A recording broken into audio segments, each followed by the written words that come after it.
Hey, happy Victory Monday, guys. You too. My champ for the week is actually the offensive line. No matter the weather, whatever, they're able to protect Goff and, open those running lanes. And my chump is really the national media before that game. I don't know how much pregame you guys watch across various networks, but, Green Bay was going to make it really tough on Detroit and probably squeak out a victory, and Detroit didn't have a chance. We're, again, a dome team. Mm-hmm. I'm sick of hearing them say that. Maybe this will shut them up.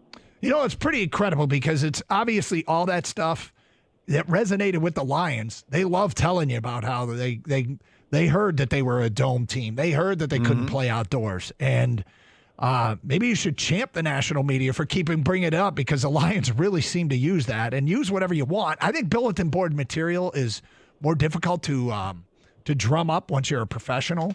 But they have managed to do it, and they are playing like a team with a chip on their shoulder. They are for sure. And the Green Bay sucks shirt that Amon-Ra wore before the game. I'm like, wow. Well, his brother played there. He knows. If I could just say one other thing, man, the Elton Jenkins comments, they show the difference in culture. I don't see a Lions player making a quote like that to the media at all after a game. It's interesting, Randy, because early in Dan Campbell's career, when he was here, he did some things that we discussed a lot. After games where I felt like we'd gotten completely rooked by officiating or a bad bounce, Campbell wouldn't address it in his post-game press conferences.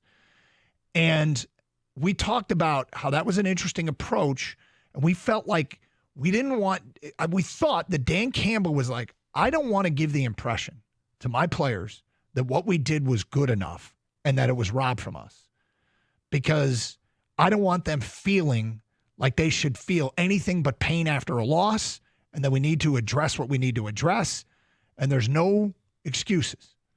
And I thought it was an interesting approach. And I guess that's not at all what Jenkins said, but no, because I would say, having been at a lot of these press conferences after all the home games, players have said the exact same thing.